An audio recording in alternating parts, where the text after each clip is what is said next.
When the P-47 Thunderbolt lumbered onto the European stage in the Second World War, nobody thought it would change the course of the air war. It looked nothing like the sleek fighters that dominated the skies. Its massive fuselage, thick wings, and sheer bulk made it a strange sight next to a Spitfire or a American pilots themselves joked that it looked like a flying milk bottle. Over in the German Luftwaffe, they had a more dismissive name for it: dicker Ziel, which translates to fat target. They saw this huge, heavy aircraft and assumed it was too slow and clumsy to survive a real dogfight. It seemed too big to climb, too sluggish to turn, and an easy kill for their experienced aces. But these first impressions couldn't have been more wrong. Hidden beneath that bulky exterior was a set of qualities that would soon make the Thunderbolt one of the most feared aircraft in the sky. At the very core of this beast was its engine, the Pratt and Whitney R2 800 Wasp. This was one of the most powerful piston engines of the entire war, pumping out up to 2,000 horsepower. This immense power completely shattered the myth that the Thunderbolt was slow. In a dive, the P-47 was faster than any other frontline fighter in Europe. It could scream downwards at over 430 miles per hour, making it a master of what pilots called boom-banzoom attacks. A Thunderbolt pilot could dive on an enemy, unleash a devastating burst of fire, and then use that incredible speed to climb away before the enemy even knew what hit them. German pilots quickly learned a hard lesson. Trying to follow a P-47 into a high-speed dive was basically suicide. Their own aircraft simply couldn't handle the stress and would literally tear themselves apart in the chase. Many who tried never returned to base. But speed was only half the story. The other quality that made the Thunderbolt a legend was its incredible toughness. This thing was built like a flying tank. Air Force archives are filled with astonishing reports of P-47s returning home with damage that would have destroyed any other fighter. We're talking about planes landing with entire engine cylinders blown off, wings that looked like Swiss cheese from cannon fire, and huge chunks of the tail assembly, completely shredded by anti-aircraft flak. The secret was its rugged, air-cooled, radial engine. Unlike the more fragile liquid-cooled engines found in planes like the P-51 Mustang or the German Bf, the P-47's engine could take multiple direct hits and just keep running. The sheer mass of the aircraft meant it could soak up unbelievable amounts of punishment. There's one famous account of a Thunderbolt that limped back to base with over 200 holes in its fuselage. For any other fighter of that era, that would have been an impossible feat. This combination of speed and durability gave American pilots a newfound sense of confidence. They could fly with an aggression that completely changed the dynamics of air combat over Europe.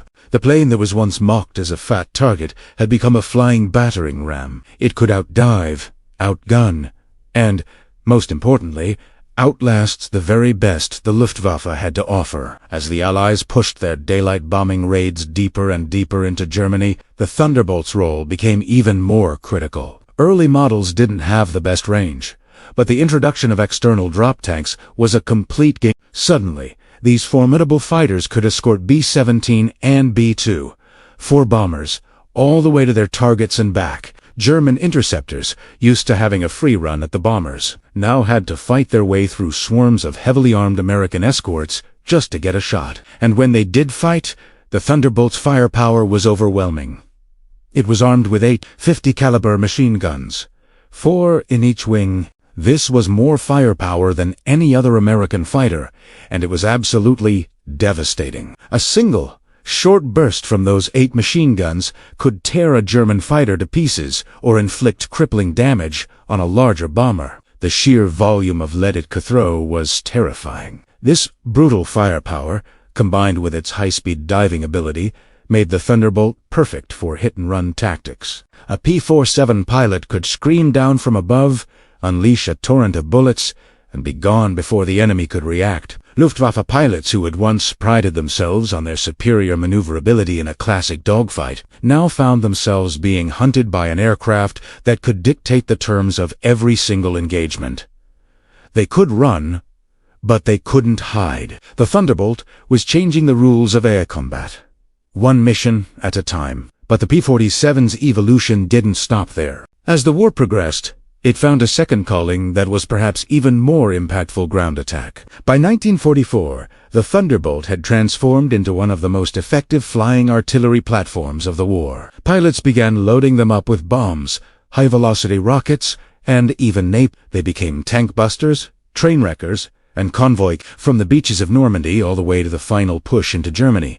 The P-47 was the backbone of Allied close air support. Field reports from the European front make it clear: German soldiers on the ground came to fear the terrifying sound of a diving Thunderbolt just as much as they feared Allied tanks. Squadrons of P-47s would patrol low over the battlefield, a constant, menacing presence. They hunted and destroyed anything that moved, effectively crippling the German army's ability to resupply or maneuver its forces during daylight hours. By the end of 1944, the Luftwaffe's dominance over the skies of Europe was a distant memory, and the once mocked P-47 Thunderbolt was a primary reason for its collapse. While the sleeker, more glamorous P-51 Mustang often steals the spotlight in popular history, many historians argue that it was the rugged, hard-working Thunderbolt that truly broke the back of the German Air Force.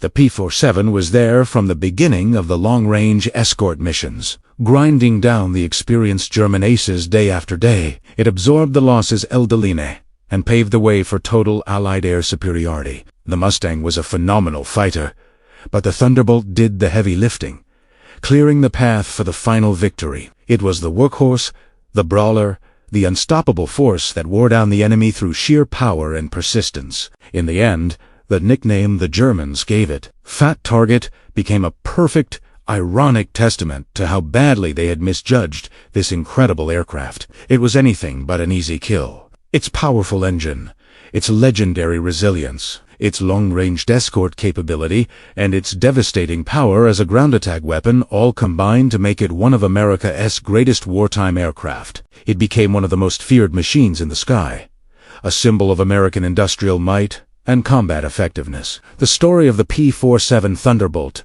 is a powerful reminder that in warfare, appearances can be deceiving. What started as a joke became a legend, proving that brute strength, raw power, and an unshakable will to survive can shape the course of history just as much as elegance or speed. How did one piece of engineering turn a fighter jet, initially mocked for being too big, into the undisputed king of high-altitude air combat? This is the story of the P-47 Thunderbolt, and the revolutionary engine system that changed the air war over Europe. When the P-47 first appeared, many dismissed it as a heavyweight, an oversized brute, but hidden inside its massive frame was a secret weapon: the most advanced turbo-supercharger system of any American fighter in World War II.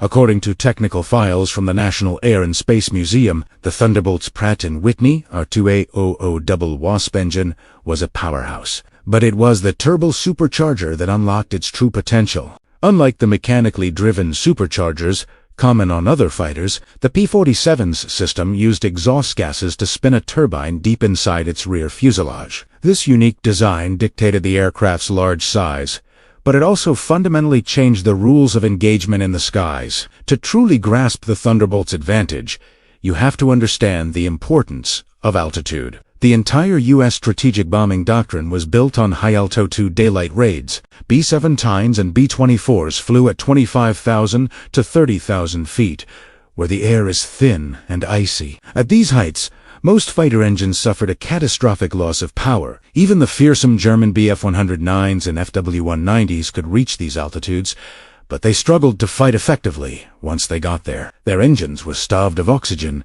and just couldn't generate the necessary horsepower. But the P-47 was born for this environment. Its turbo-supercharger took that thin, cold air, compressed it, and fed it to the engine at nearly sea-level density. This meant the Thunderbolt maintained incredible speed, climb rate, and power long after its rivals started gasping for air. Air combat reports from the European theater confirmed that the P-47 retained its power even above 30,000 feet, making it one of the very few fighters capable of escorting bombers all the way to their targets.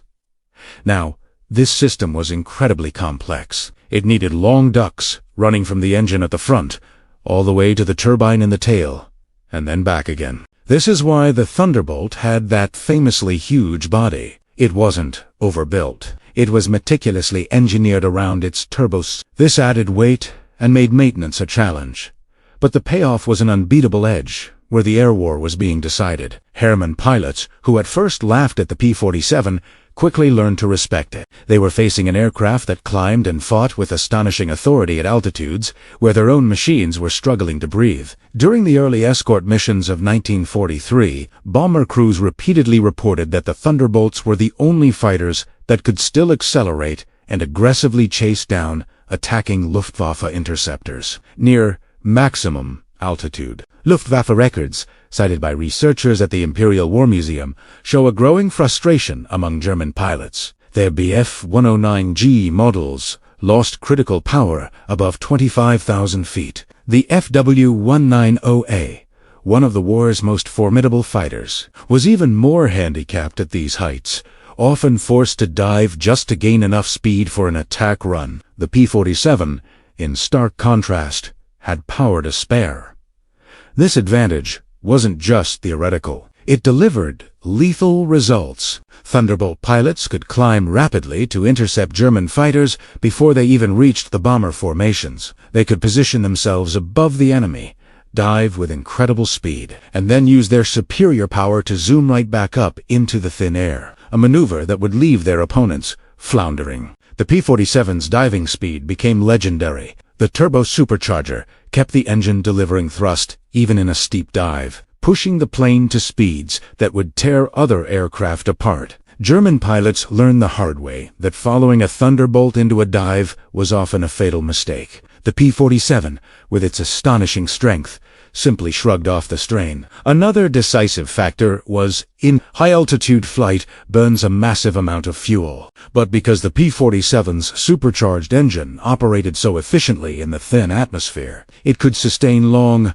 high-power flights without the terrible fuel consumption of other fighters. When drop tanks were introduced, the Thunderbolt transformed from a short-ranged interceptor into the primary escort for bombers flying deep into the heart of Germany. This evolution was only possible because of the turbo super. Without it, the P-47 would have remained a low-altitude brawler, not a strategic weapon of air supremacy. There was another, more rugged advantage. USAAF technical officers noted that the supercharging system actually improved the aircraft's reliability. Radial engines were already known for being able to absorb more damage than inline engines. But with a turbocharger located in the rear fuselage, the P-47 could take significant damage to its nose and keep on fighting. In contrast, Luftwaffe fighters were notoriously vulnerable to a single hit to their liquid cooling systems. Thunderbolt pilots exploited this ruthlessly. They could fight harder, longer, and higher, confident that their engine and supercharger could take a beating. Of course, this technological leap came with a steep learning curve for maintenance crews. The system required precise calibration and specialized knowledge. But this is where the unsung victory of the war was won on the ground. American logistics and training were superb. As noted in publications by Smithsonian Air and Space ground crews quickly mastered the complex system, keeping the P-47S flying at a level of performance and reliability that German squadrons plagued by shortages of parts, fuel, and trained technicians simply couldn't match. By 1944, the cumulative effect was undeniable. The Luftwaffe's once feared high-altitude interceptors were consistently on the defensive. The Thunderbolt wasn't just protecting the bombers anymore. It was actively hunting down enemy fighters, breaking up their attacks before they could even form up. The Germans had completely underestimated the aircraft they once called the Jug. They failed to realize that every inch of its massive frame was designed to support a system that had rewritten the rules of high-altitude combat. In retrospect, historians agree that the turbo supercharger wasn't just a feature of the P-47. It was its defining strategic weapon. It allowed the United States to project air power at altitudes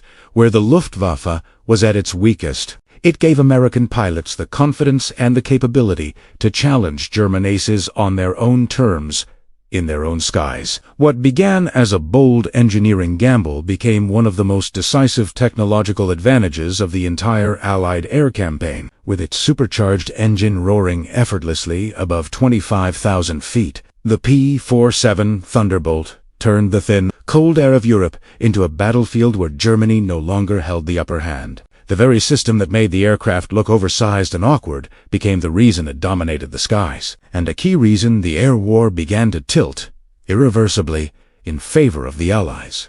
If the P-47 Thunderbolt's engine made it a high-altitude predator, its armament turned it into one of the most fearsome killers of World War II.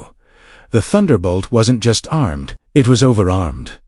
It carried an astonishing 8.50 caliber Browning and M2 machine guns, 4 mounted in each wing. This configuration let the aircraft unleash nearly 400 rounds per second, creating a wall of lead so dense that pilots often called it a skyborne chainsaw. The moment a Thunderbolt opened fire, anything caught in its sights, fighter, bomber, truck, or armored vehicle, risked being torn apart in seconds. The choice of the .50 caliber Browning was deliberate. American air doctrine prized reliability and heavy, concentrated firepower at medium and long range. While German fighters often had a mix of light machine guns and a single cannon, and British Spitfires initially relied on smaller 303 caliber guns.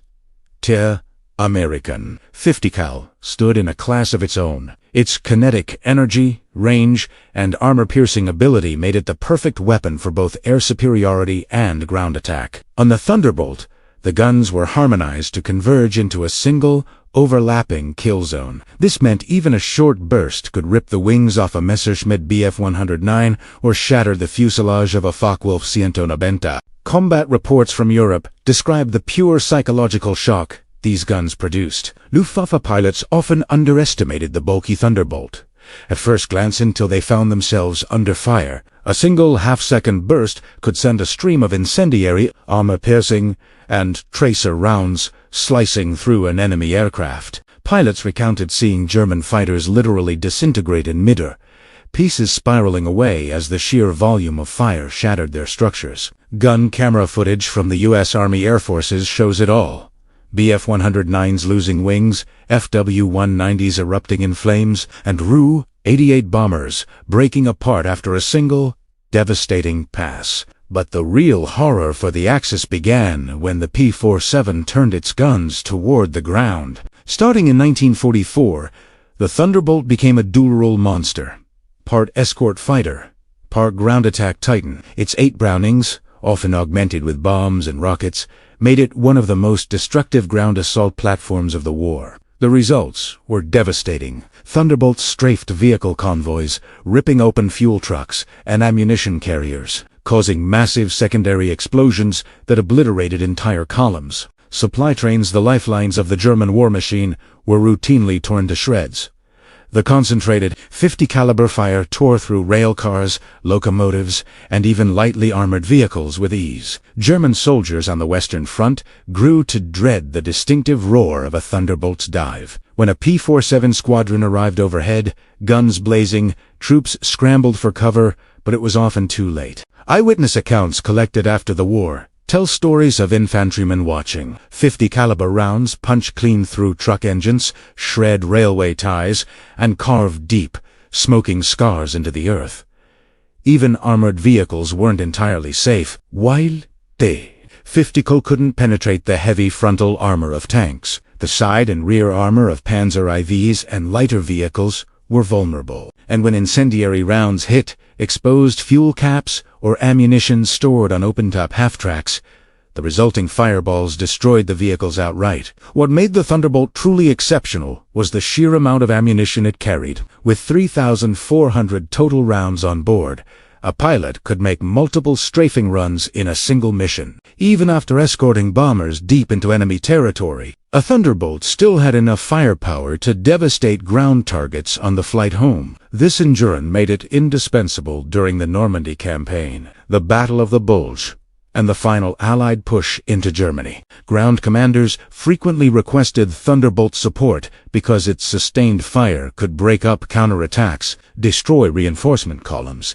and soften up entrenched defenses before infantry and armor advanced. The gun arrangement also contributed to the Thunderbolt's legendary survivability. Unlike fighters with nose-mounted cannons, which risked catastrophic damage if hit, The 50 cal guns kept the aircraft's centerline free of explosive ammunition. This reduced the chance of a critical failure from enemy fire. And because the guns were distributed along the wings, even battle damage rarely rendered them all inoperable. Many Thunderbolts returned home with 1 or 2 guns shot out, yet still managed to deliver lethal bursts later in the fight.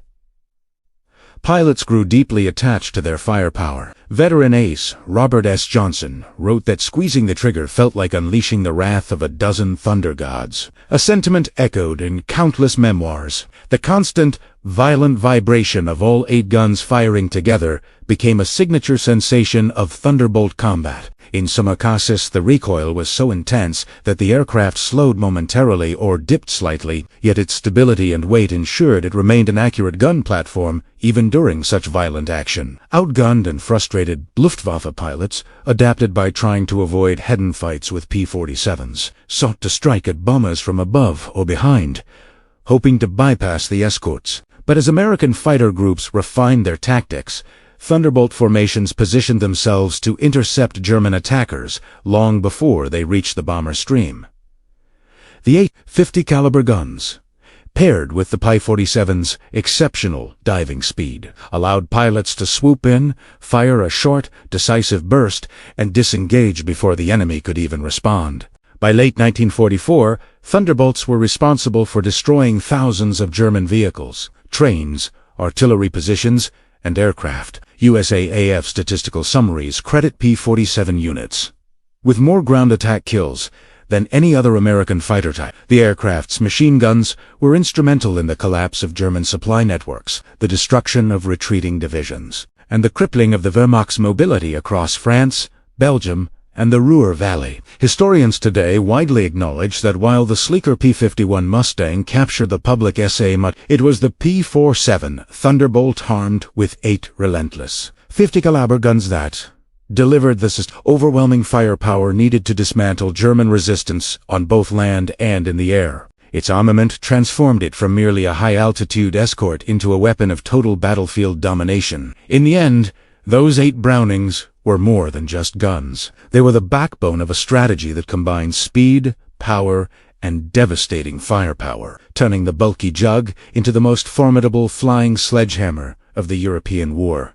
Have you ever heard of a plane so tough it literally laughed in the face of enemy fire? Well, let me introduce you to the Republic P-47 Thunderbolt, a fighter that didn't just fight, it endured.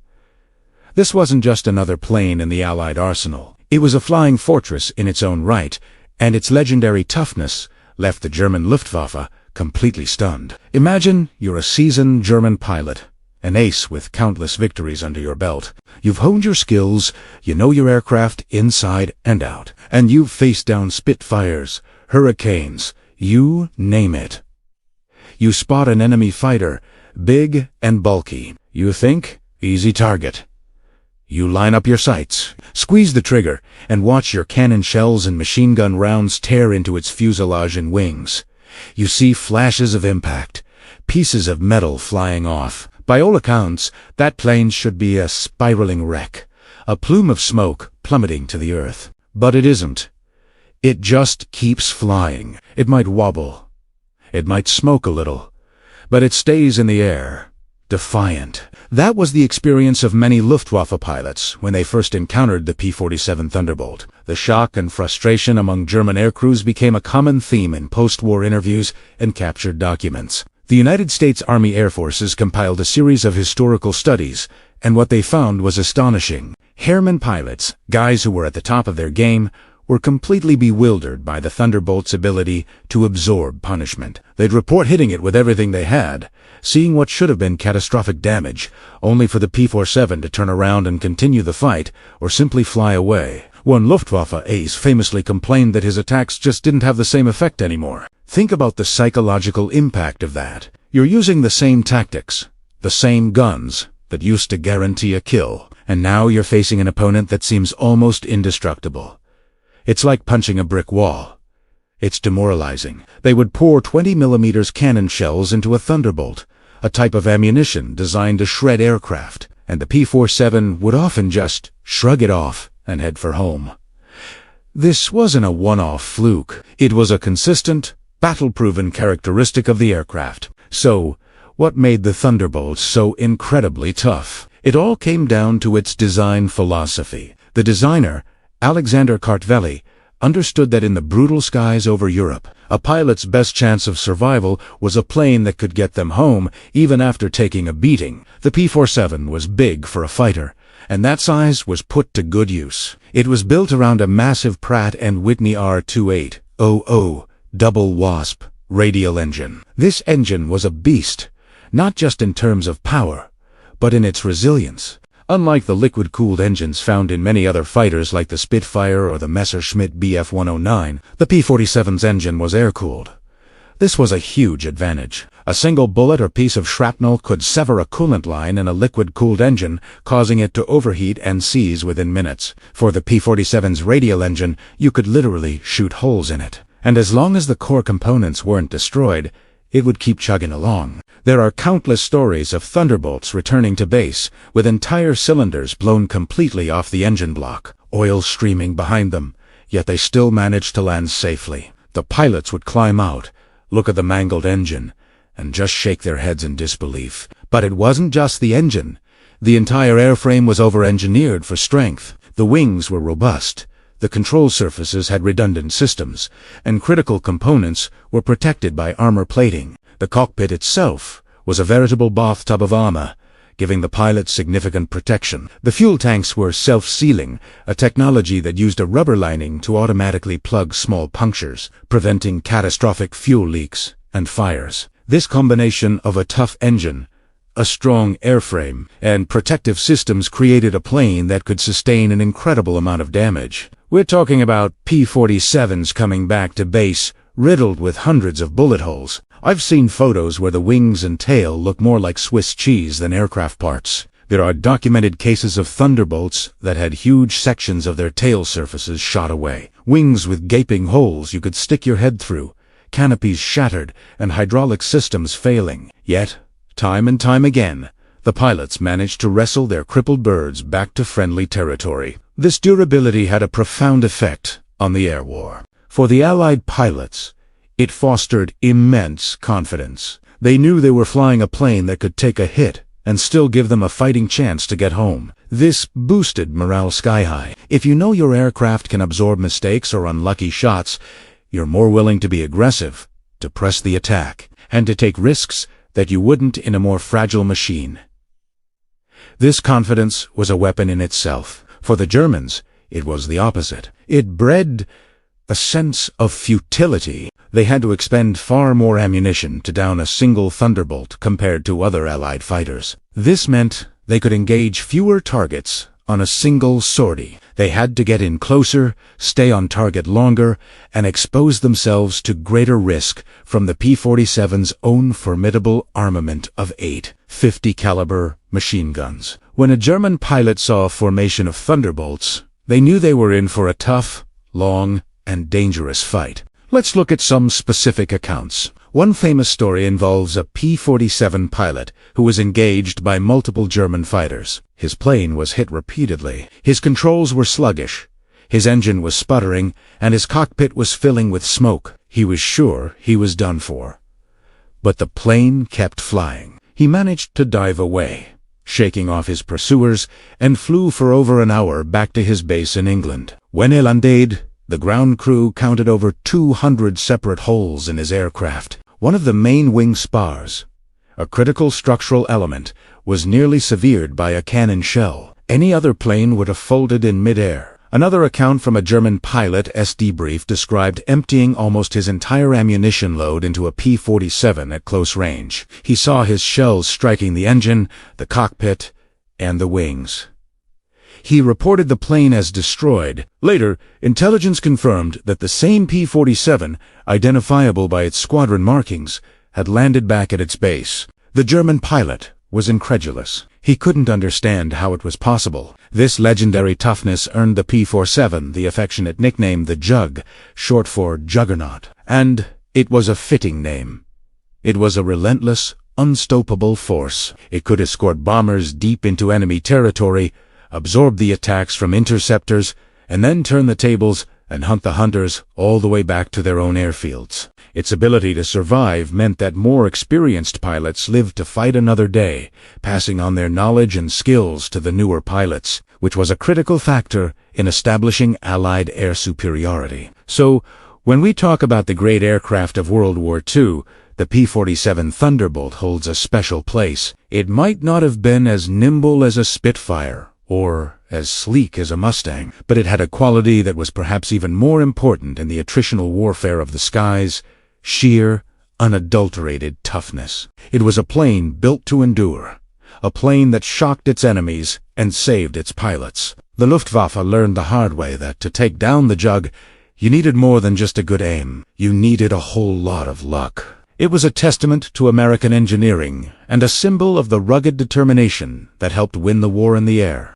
Now, when most people think of World War II fighters, they picture sleek, agile dogfighters dancing in the clouds, and the P-47 could certainly hold its own. But its real legacy, the one that struck fear into the heart of the German army, was earned much closer to the ground. This is the story of how the Thunderbolt went from being a high-altitude bodyguard for bombers to one of the most devastating ground attack aircraft of all time. Initially, the P-47's primary job was escorting the massive formations of B-17SA, B-24s, on their perilous missions deep into Germany, with its powerful Pratt and Whitney R2-800 double Wasp engine and rugged airframe. It could fly high, fly fast, and absorb an incredible amount of punishment.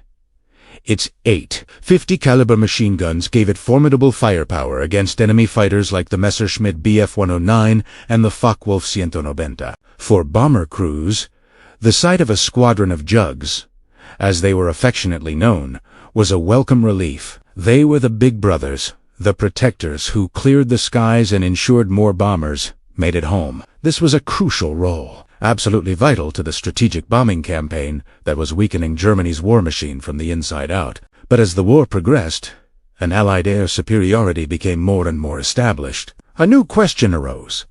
What else could this beast of a plane do? The answer would change the face of the land war in Europe. The turning point really came with the preparations for D-Day and the subsequent breakout into France in 1944.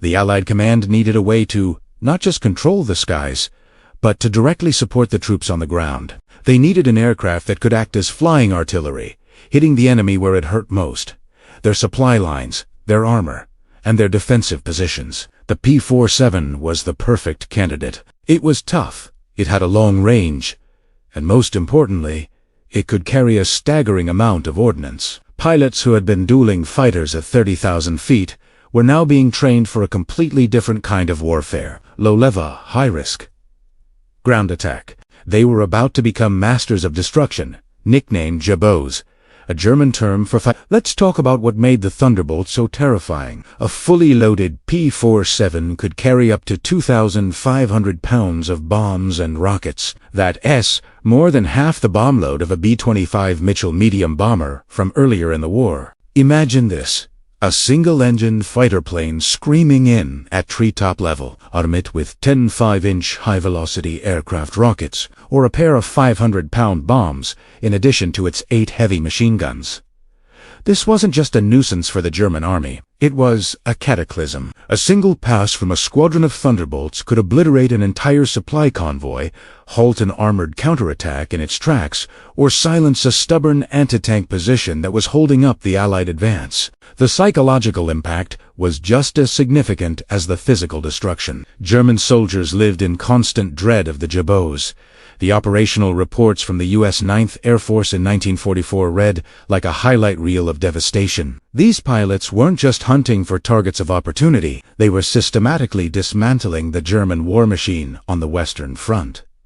They would patrol key roads, railways, and bridges, a practice known as armed reconnaissance. Nothing was safe. A German general trying to move his panzer division to the front lines would find his tanks picked off one by one, strafed by 50 caliber rounds and blown apart by rockets. Fuel depots, essential for keeping those panzers moving, would erupt in massive fireballs. Ammunition dumps would disappear in a chain of secondary explosions. The Wehrmacht's legendary mobility, the key to its early blitzkrieg successes, was being crippled from the air. Let's get specific.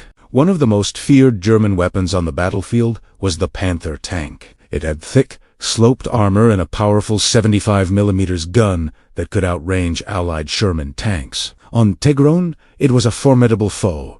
But from the air, it was just a target. While a direct bomb hit was always effective, the preferred weapon for tank busting was the 5-inch rocket. Pilots learned to dive steeply, aim carefully, and unleash a salvo. Even if a rocket didn't score a direct hit on the tank's thinner top armor, a near miss could blow off a track, immobilizing it and making it an easy kill for ground forces. P-47 pilots became experts at this deadly craft. They would spot the telltale long barrel of a Panther or a Tiger, roll in, and deliver a knockout blow. Every tank destroyed was one less threat to the infantry and tankers fighting their way across France. It wasn't just tanks, either. The Thunderbolt pilots wrecked everything. They destroyed locomotives and ripped up railway lines, preventing reinforcements and supplies from reaching the front. They strafed troop concentrations, scattering infantry and causing chaos. They attacked German airfields,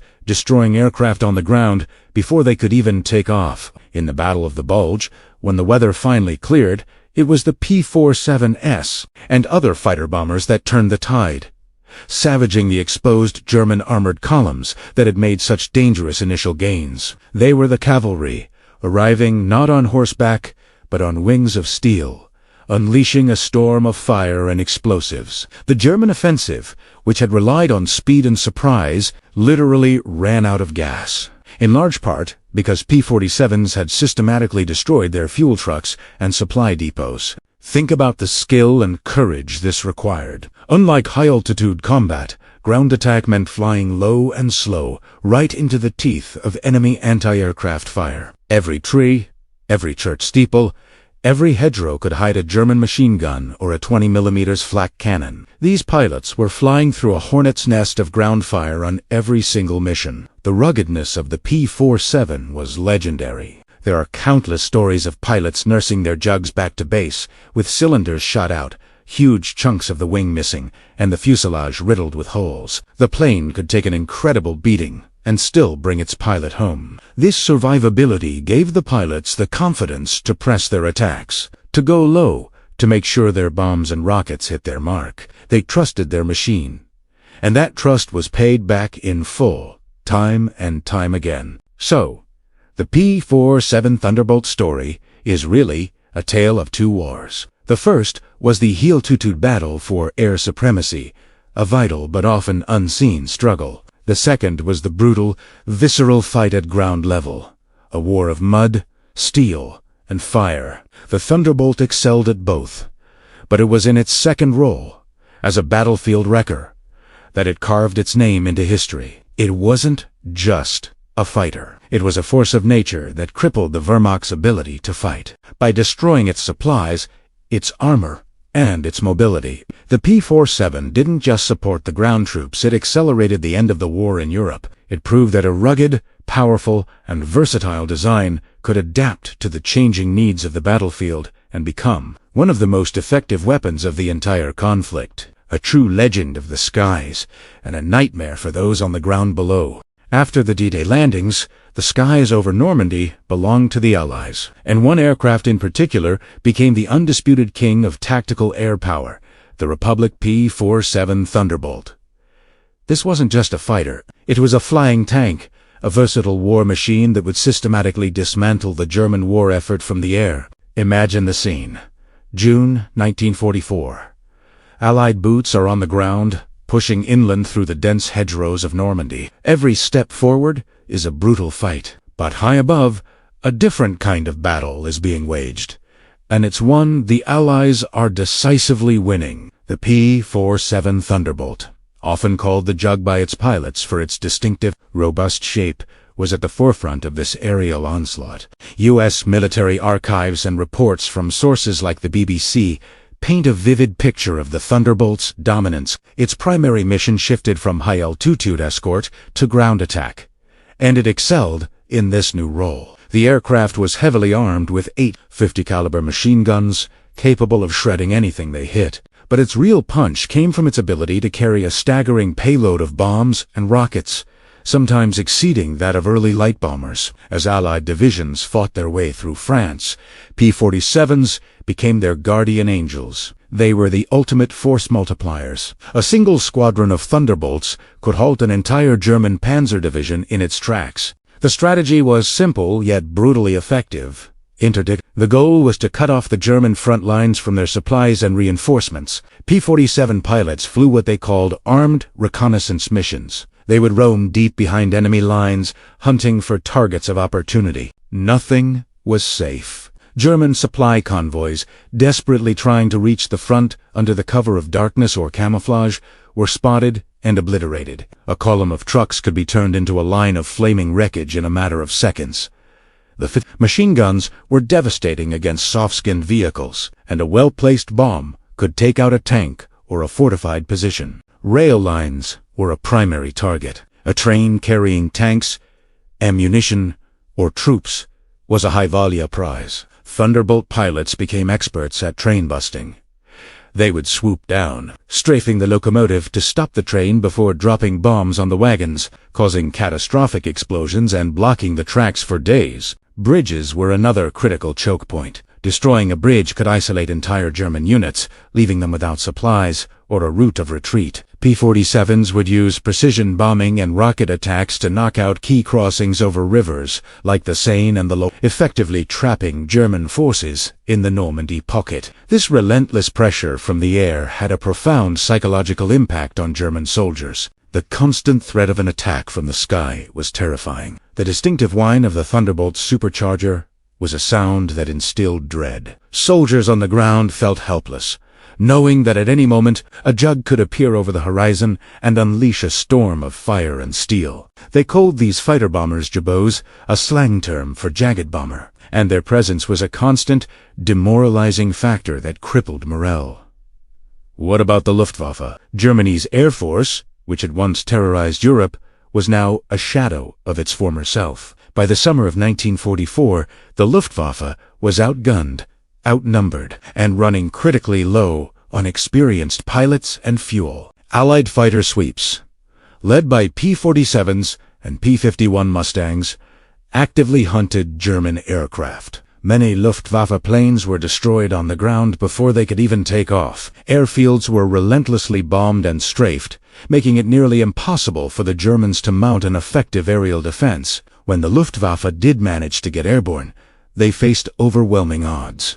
A lone Messerschmitt or Focke-Wulf pilot might find himself up against a dozen or more Allied fighters. While German pilots were often skilled, the sheer numbers and the quality of Allied aircraft and pilots were too much to overcome. The P-47, despite its size and weight, was a formidable dogfighter, especially at lower altitudes. It was incredibly tough and could absorb a tremendous amount of damage and still bring its pilot home safely. Stories from pilots are legendary, with Thunderbolts returning to base riddled with holes, sections of their wings shot away, yet still flying. This air superiority was the key that unlocked the Allied advance. General Patton S.'s famous breakout from Normandy and his rapid armored dash across France would have been impossible without the P-47s clearing the way. The Thunderbolts acted as Patton's aerial artillery, scouting ahead, neutralizing threats, and protecting his flanks. When his tanks encountered a strong German defensive position,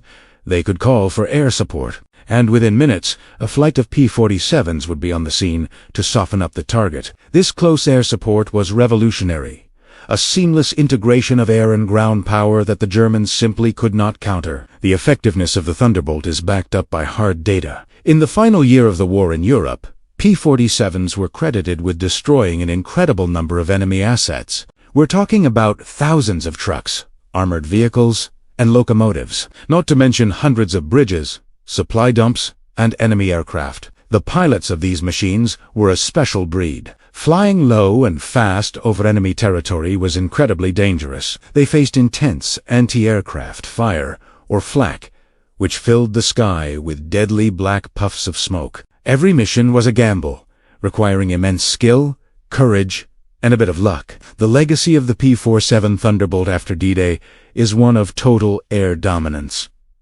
It wasn't just a fighter, it was a weapon that systematically choked the German army, denying it movement, supplies, and hope. It ensured that the Allied soldiers on the ground could fight the battle on their terms. While the infantry and tankers fought heroically on the ground, the pilots in the sky were waging a parallel war, a war of interdiction and destruction that paved the road to Berlin. The roar of the Thunderbolt's engine over the fields of France was the sound of liberation, the sound of an unstoppable force that helped bring the war in Europe to an end. It truly was the workhorse of the sky, a rugged and reliable beast that delivered victory from above. When you think of the legendary fighter planes of World War II, what comes to mind may be the sleek British Spitfire or the iconic American Mustang. But today, we're going to talk about a true heavyweight champion of the skies, a beast of a plane that German pilots learned to fear for one very specific reason. This is the story of the Republic P-47 Thunderbolt and its secret weapon that completely rewrote the rules of aerial combat.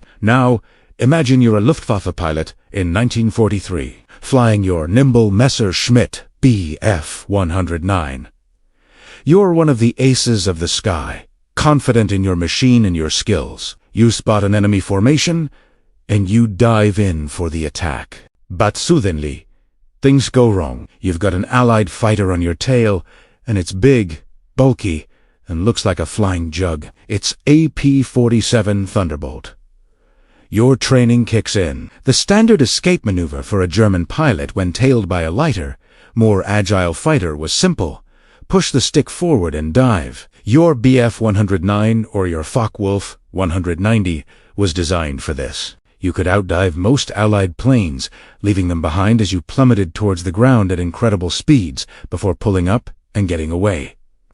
It was a tested, reliable tactic, but against the Thunderbolt, it was a fatal mistake. You see, the P-47 was an absolute monster. It was the heaviest single-engine fighter of the war, weighing around 8 tons when fully loaded. That's almost double the weight of a Spitfire. Its nickname, the Jug, wasn't just because its fuselage looked like a milk jug. It was because it was a juggernaut. And all that weight, combined with a powerful Pratt & Whitney R2 800 double wasp engine and incredibly robust construction, gave it one terrifying advantage: an unmatched diving speed. Smithsonian analysts have pointed this out as one of the Thunderbolt's most decisive features. Where other planes would tear themselves apart or lose control in a steep high-speed dive, the P-47 just went faster. German pilots who tried their classic div-and escape tactic found themselves in a horrifying new reality. They'd push their stick forward, expecting to leave the lumbering American fighter in their dust, but instead of the engine noise fading behind them, it got louder. They'd glance back, and the Thunderbolt would still be there, not just keeping up, but gaining on them. The P-47 could dive faster and steeper than both the Bf-190s and the FW-1ND.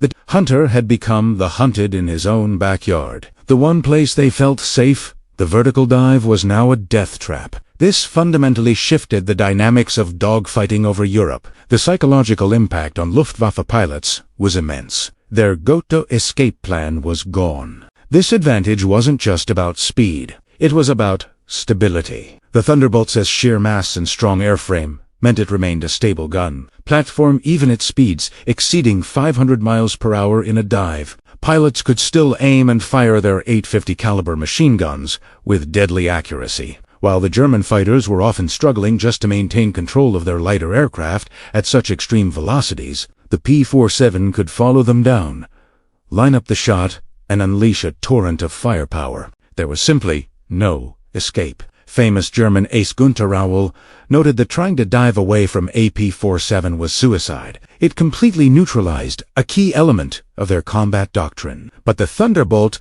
wasn't just a one-trick pony. While its heel-to-zur performance was excellent, protecting bombers on their long-range missions deep into Germany, it found a second life down on the deck, as the P-51 Mustang, with its superior range, began to take over the primary escort role. The P-47 was unleashed as a ground attack aircraft, and here, its tough-as-nails construction, truly shone. That same robust airframe that allowed it to survive incredible diving speeds also allowed it to absorb an astonishing amount of damage from ground fire and keep flying. Pilots would return to base with their planes riddled with holes.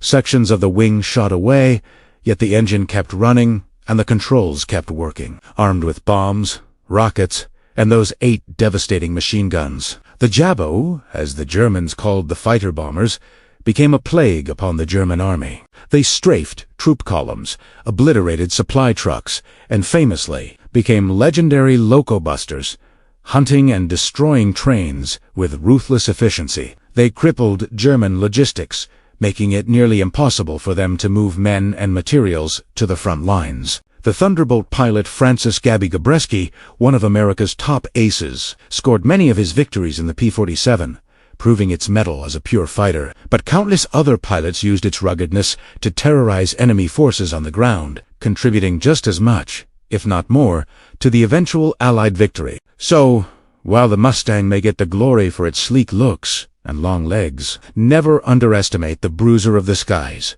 the P-47 Thunderbolt. It was a plane that could outdive the best Germany had to offer, rewriting the rules of engagement and striking fear into the hearts of enemy pilots. And then it proved it could take a punch like no other, becoming one of the most effective and feared ground attack aircraft of the entire war. A true heavyweight champion, the Jug proved that sometimes bigger really is better.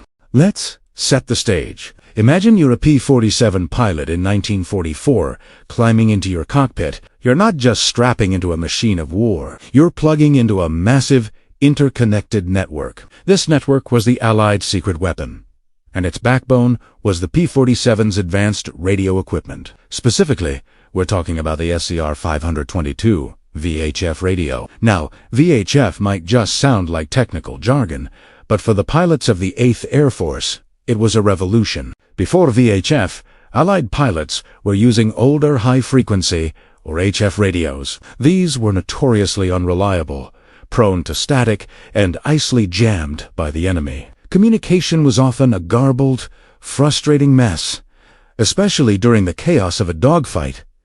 The SCR 522 changed everything. It operated on the very high-frequency band, which provided crystal-clear, line-of-sight communication. For the first time, pilots within a formation could speak to each other as if they were in the same room. A flight leader could clearly direct his wingman, call out targets, and coordinate attacks with a clarity that the Luftwaffe simply couldn't match. This reliability fostered incredible teamwork and tactical flexibility. Small units could adapt on the fly, responding to threats with a cohesion that was previously unimaginable. Imagine the confidence boost for a new pilot, knowing he could always hear his experienced leader's voice guiding him through the fray. But the real game-changer wasn't just pilots talking to each other.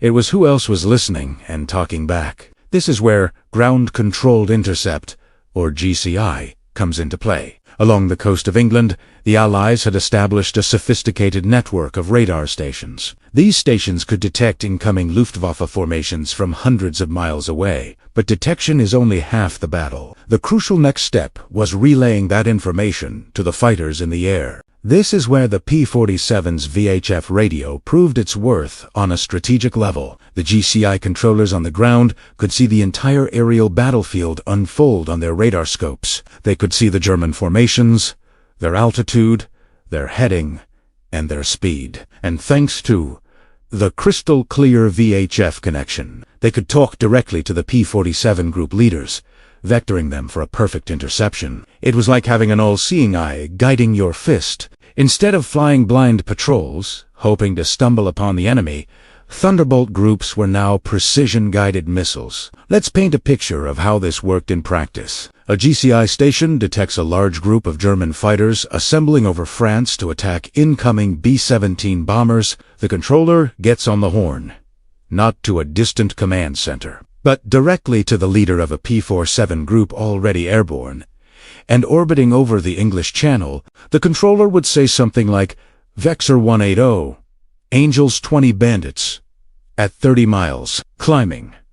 The P-47 leader would acknowledge, turn his entire group of 16 or more fighters onto the new heading, and begin climbing to the specified altitude angles.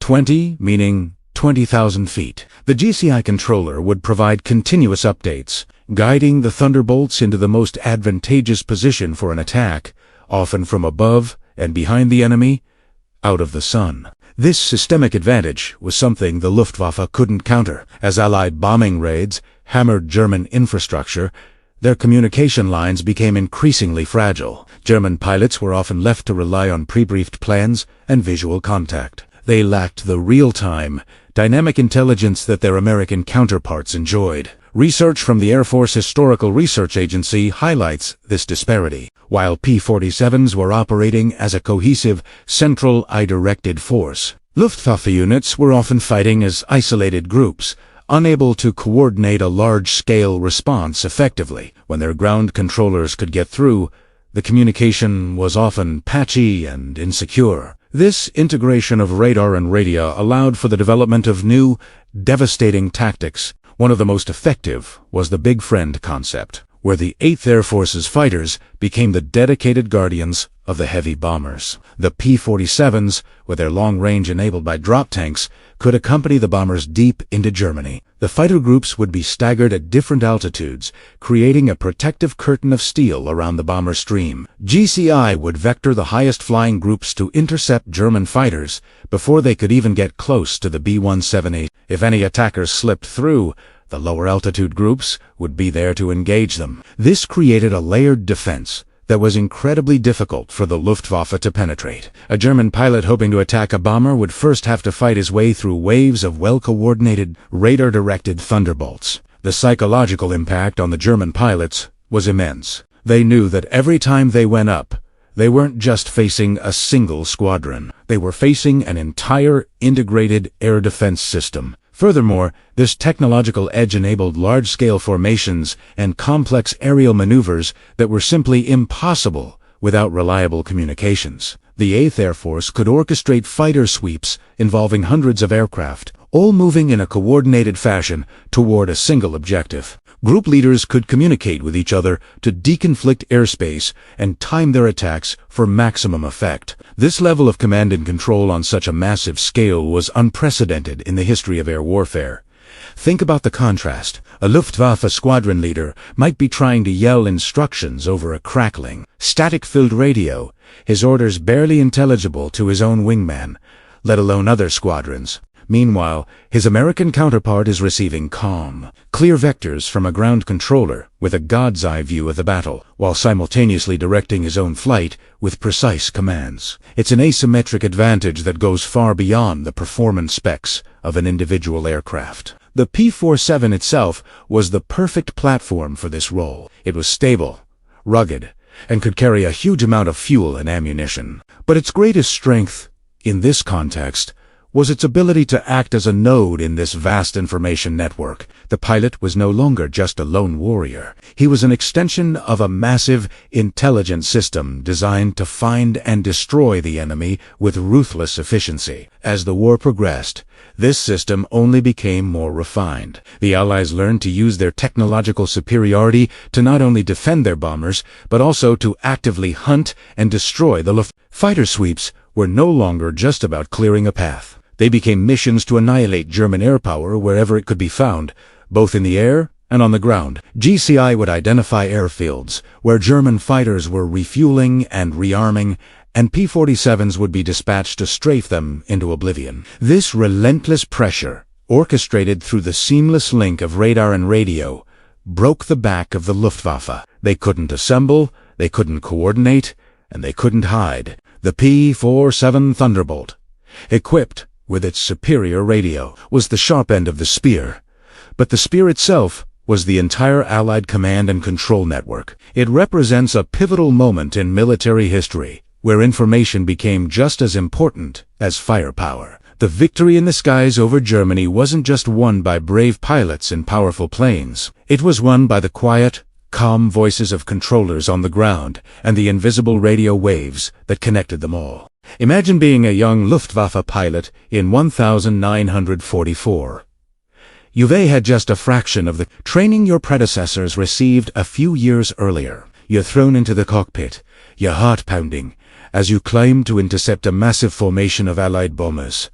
But these bombers aren't alone. Swarming around them, like angry hornets, are the escort's nimble, heavily armed fighters ready to tear you out of the sky. This was the grim reality. And at the heart of this meat grinder was a rugged, powerful American fighter, the Republic P-47 Thunderbolt. Today, we're going to explore how the relentless pressure exerted by fighters like the P-47 systematically drained the Luftwaffe of its most valuable assets, veteran pilots. This isn't just a story about machines. It is a story about the men who flew them and how one side's ability to replace its losses, while the others couldn't, ultimately determined victory in the air.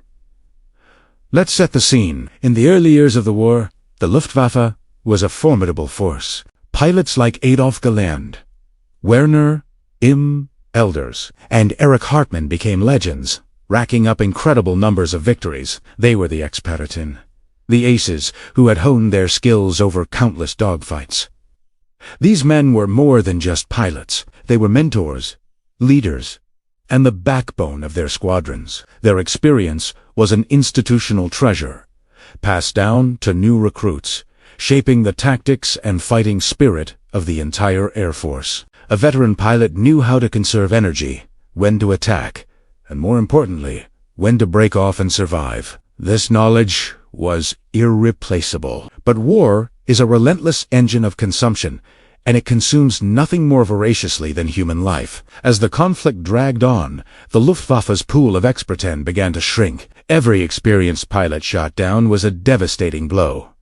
It wasn't just the loss of one man. It was the loss of his accumulated knowledge, his leadership, and his ability to train the next generation. Germany's pilot training program, once the gold standard, was already under immense strain. Fuel shortages, relentless Allied bombing of training airfields, and the desperate need for pilots on the front lines meant that training programs were drastically shortened. Rookies were being sent into combat with barely enough hours to fly their sophisticated aircraft, let alone fight effectively in them. They were flying high-performance machines like the Messerschmitt Bf 109 and the Focke-Wulf FAW 190 planes that were unforgiving to the inexperienced. The result was a terrifyingly high casualty rate among new pilots. Many were shot down on their very first or second mission, sometimes without even seeing the enemy that hit them. This created a vicious cycle. The loss of veterans meant fewer effective trainers, which led to poorly trained replacements, who were then quickly lost in combat, further depleting the ranks. Now, let's introduce the protagonist of our story of attrition, the P-47 Thunderbolt. Nicknamed the Jug for its bulky milk jug-like shape, the P-47 was a monster of a plane. It was big, heavy, and incredibly tough, powered by a massive Pratt & Whitney R2800 Wasp engine. It could dive faster than almost anything in the sky and was armed with 8 .50 caliber machine guns that could shred any German fighter. It could also absorb an astonishing amount of damage and still bring its pilot home. Initially, the P-47 was seen as a high-altitude interceptor. Its early service as a short-range escort was limited, but with the introduction of external drop tanks, its entire mission profile changed. Suddenly, the Jug had legs. It could fly deep into Germany, escorting the B-17 Flying Fortresses and B-24 Liberators all the way to their targets and back. This was the game-changer. No longer could the Luftwaffe interceptors pick on the bomber streams with impunity. Now, they had to fight their way through a hornet's nest of American fighters just to get a shot at the bombers. And this is where the strategy of attrition really kicks in. The American strategic objective, articulated by generals like Jimmy Doolittle of the 8th Air Force, was simple but brutal: destroy the Luftwaffe. The bombers were the bait. Every time a formation of B-17s flew over Germany, it was a direct challenge that the Luftwaffe had to answer. They couldn't just let an American bomber stream fly unmolested to bomb a factory or a city. They had to rise and fight, and when they did, the P-47s, along with P-51 Mustangs and P-38 Lightnings, were waiting for them. The American escort pilots were given a new directive.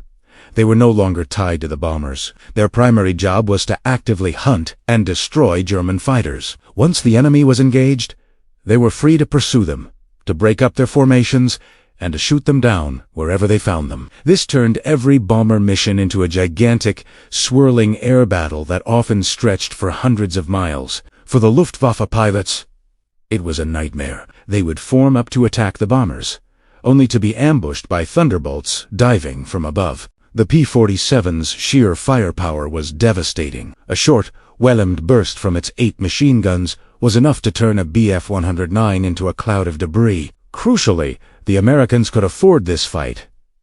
The Germans could not. The United States had a vast industrial base that was churning out thousands of aircraft a month. More importantly, it had a deep, well-organized, and safe pilot training pipeline. An American pilot shot down over Germany would likely become a prisoner of war, but his replacement was already finishing training back in Texas or Arizona, ready to be shipped to England. In contrast, a German pilot shot down over his own homeland, if he survived, might be back in another plane a few days later. But the cumulative losses were mounting. The experienced aces were being ground down. Analysis from esteemed sources like the Atlantic Monthly and the National World War II Museum really hammers this point home. They highlight that the war in the air became a simple, brutal equation of replacement. The Allied strategy, whether by conscious design or as a natural outcome of the air campaign, was to bleed the Luftwaffe white.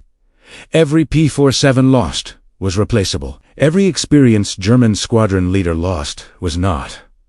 Think of the psychological toll. A Luftwaffe veteran, an ace with dozens of kills, would take off knowing he was leading a squadron of teenagers with maybe 100 hours of flight time. He knew they were cannon fodder. He had to not only fight for his own life against swarms of well-trained American pilots in superior numbers, but also try to protect his inexperienced wingmen. The pressure was immense.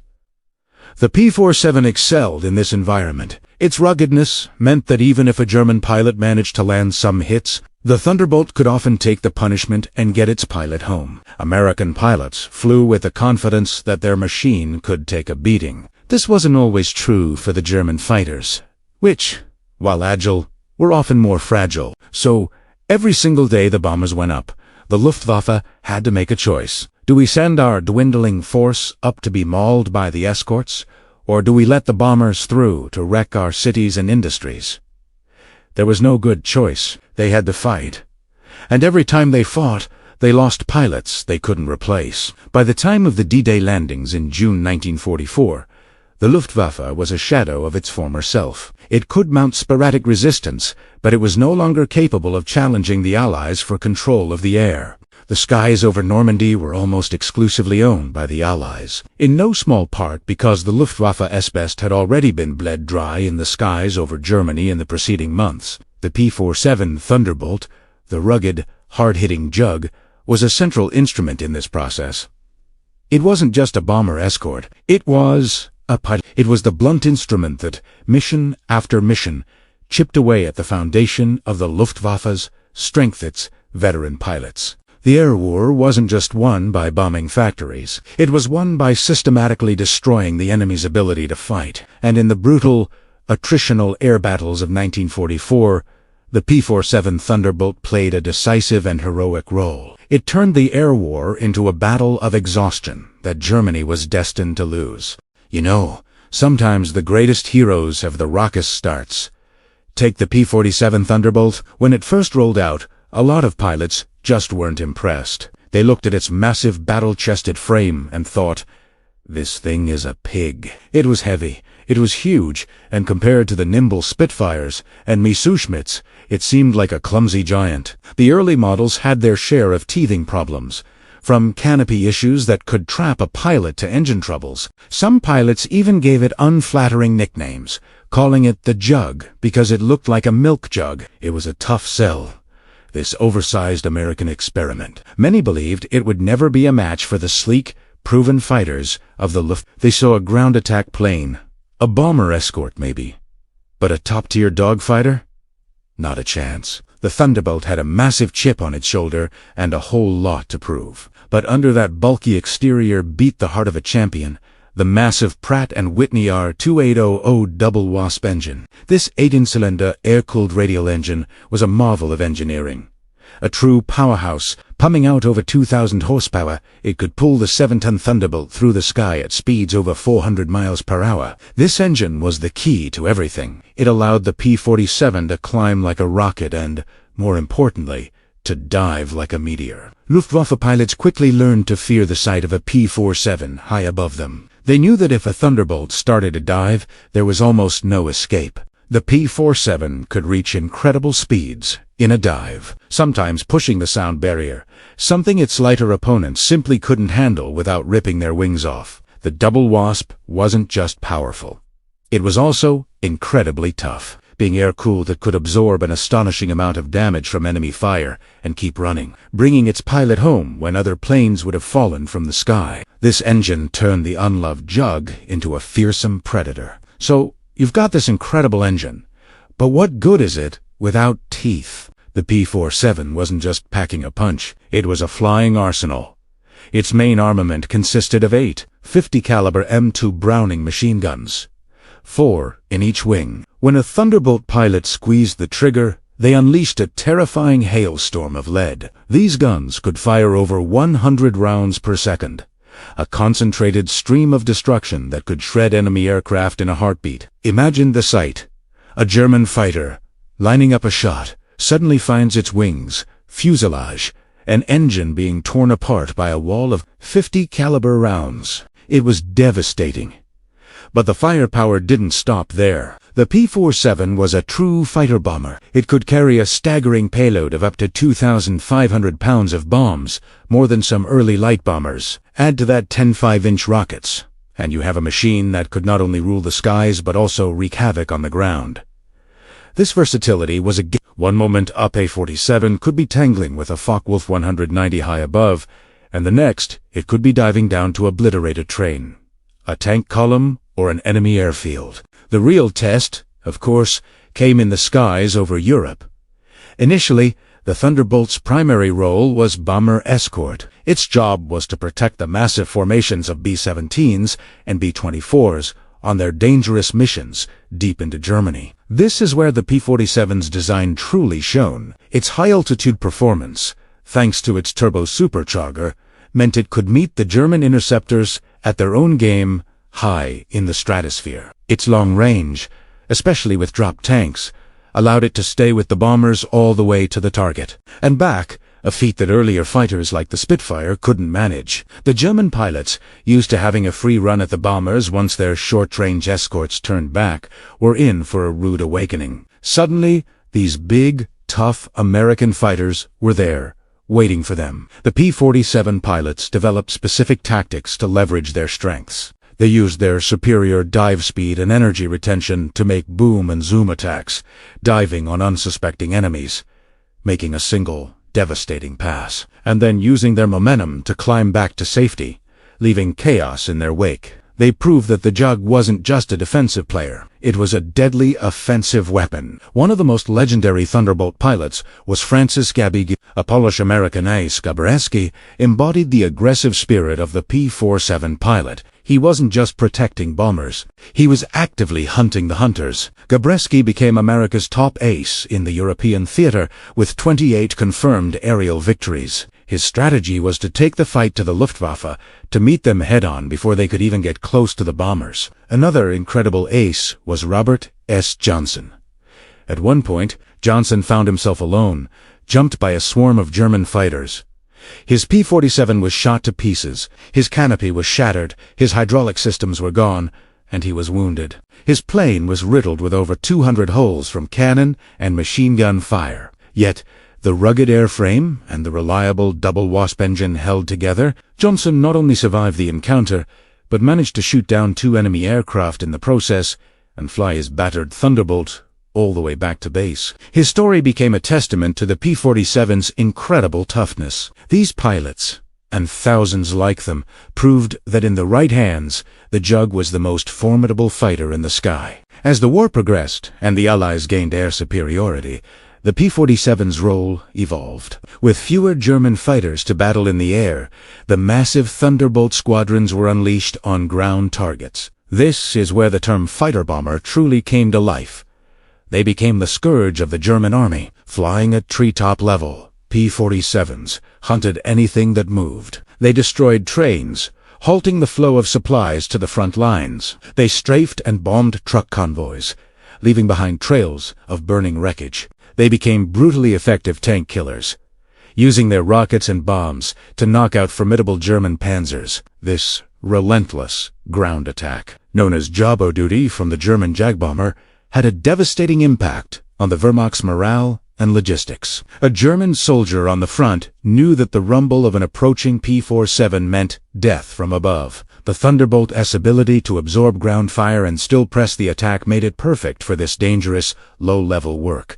It systematically dismantled Germany's ability to wage war on the ground. One locomotive, one tank, one supply depot at a time. When you look at the final numbers, the P-47's legacy is staggering. By the end of World War II, it had become one of the most feared and effective fighters in the European theater. Official USAAF data credits Thunderbolts with over 7,000 air-to-air victories. But that's only half the story. On T-ground, they destroyed an estimated 86,000 rolling stock, meaning train cars and locomotives, 9,000 factories, and 6,000 armored vehicles. The numbers are almost unbelievable. Historians at the Smithsonian Magazine have concluded that the P-47 did defeat Luftwaffe fighters. It systematically dismantled Germany's entire ability to control the skies and support its ground forces. It choked their supply lines, shattered their industry, and broke the back of their air force. The plane that was once dismissed as a pig in a jug had become a legend. So what made it so special? It was a perfect storm of design philosophy. It was a fighter built around the most powerful engine available. It was armed to the teeth with overwhelming firepower, and it was built tough, American style, able to take an incredible beating and bring its pilot home. It wasn't the most elegant or nimble fighter of the war, but it didn't need to be. It was a heavyweight brawler, a flying tank that could outdie, outgun, and outlast its opponents. The P-47 Thunderbolt proved that sometimes the biggest and toughest fighter in the sky is the one that wins the war. It started as an unloved giant, but ended the war as a true legend, an icon of American air power. The legacy of the P-47 Thunderbolt is a powerful reminder that first impressions aren't always everything. It's a story of raw power, incredible resilience, and ultimate triumph. From a clumsy underdog to the undisputed king of the fighter bomber, the Jug carved its name into history with firepower and sheer grit. It's a machine that earned the respect of its pilots and the fear of its enemies. Thanks for watching. And if you found this deep dive interesting, be sure to like and subscribe for more historical analysis.